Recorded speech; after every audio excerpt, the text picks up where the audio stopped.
Peter, I'm going to throw away my note cards now. Oh, no. And you just mentioned what I was really keen on asking you about, the comment of we don't teach teachers to teach and learners to learn. That is something that I've been thinking a lot about over the past year. We don't have at William & Mary a sort of a guide to learning for students in particular. Yeah. So on the learner side, in today's class, you talked a little bit about using active learners, but the transparency of letting students know why they're doing this, why it's important, and maybe also remove some of the anxiety that some students might have about active learning, where they feel like it's high stakes, and that anxiety is actually reducing the benefit that you get out of it. Can you talk a little bit about how you yourself, or how you might encourage faculty to talk a little bit about the transparency of what they're going to be doing in the classroom? Sure, and I think that transparency relates to everything that we do in the classroom. And so, part of it is being proactive as a teacher, and you yourself deciding, I'm doing this because, I'm doing this because, I'm doing this because. And sometimes after you've taught a class for 5 or 6 years, you're doing it because it's how you did it last year. But revisiting it and saying, so are there things that can improve, but also making those explicit to yourself. So when you come in and talk to your students, you can say, well, we're doing this assignment and this is the reason why. Understanding why we're doing that gives them an understanding of your expectations and what they're going to need to put into this in order to make it beneficial to them. And so providing at the very beginning, we're doing this activity because of this, and we're assessing this way because, and part of this is talking to students about the nature of how they learn. And we were talking earlier that students often have this misperception, and it has just become part of our environment, that if you don't get it the first time, then there's something wrong with you. And I think about the things that I've learned over time, and sometimes it takes you a long time to figure out some of these ideas and issues, and you got to go back. And when I say maybe a book that I've been using in class, or just one of my favorites, I've read it 5 or 6 times. They're like, why would you read a book more than once? But because you don't get it the first time. When I look at my marginal notes, I have to scratch some of them out because I didn't understand it the first time, and I wrote a note like, this doesn't make any sense to me. And then later on it does. So then I put lines through it. And so we need to be upfront with students. This is how they learn. Therefore, this is how I've constructed my class. And that also goes in for things like if we're talking about equity.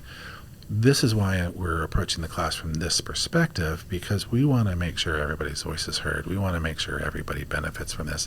Therefore, this is how we're going to do group work. We're going to make sure that everybody has an opportunity. This is why this is constructed this way, to make sure everybody's voice is heard, or that everybody's background's represented and they can relate to what we're doing, because we know what students bring to the class is the most important aspect of the class itself. And if we don't embrace that, then we're missing probably the most important piece.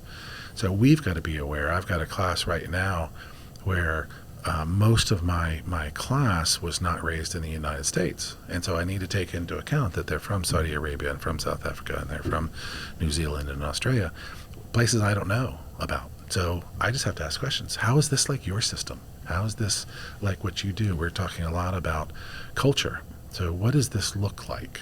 And we were talking at one point about things like weddings, and in the United States, when one person asks another person to get married, oftentimes we have this diamond engagement ring, and there are assumptions that this is how it works. We've got to get down on one knee and that kind of stuff. But when you research it, De Beers came up with the diamond engagement ring in the 1920s to sell more and make more money. But it's become such an integral part of our culture, we don't question it anymore. So then what does that look like in South Africa? What does that look like in New Zealand? How do we leverage what our students know and what they bring to the class?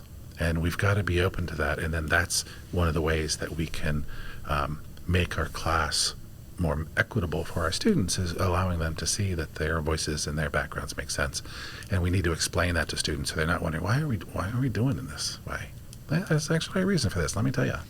So I think being upfront and transparent as to, like, when you do your syllabus, here's policy 1, and this is why it's in there, and here's this thing, and that's why it's in there. And if you don't have that answer, then you need to find it. Yeah. So, I mean, I think that transparency, shy of doing a holistic sort of freshman year learn how to learn.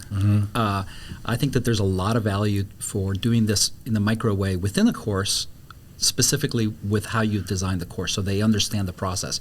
Obviously, there's sometimes when there's some value in keeping part of the secret sauce secret until a reveal.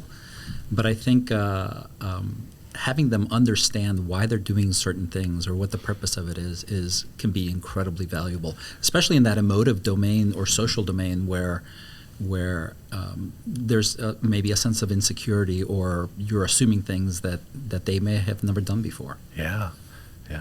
Well, I think we've come full circle to, complex classroom environments. So it's like we planned it that way. Wow, nice. So, Peter, we're fortunate to have you as a colleague here in Virginia. Thanks for making the trip, and thanks for coming to the studio for Teaching and Learning Innovation today for our symposium. Sure, thanks for having me. It was great. And all right. We'd love to have you again. Or Let's do it again visit sometime. you in Virginia Tech. Yeah. Just send me an email. Happy to make the 4-hour trip. Great. Thanks so much. All We'll right. see you. Thanks so See you much, later. Peter.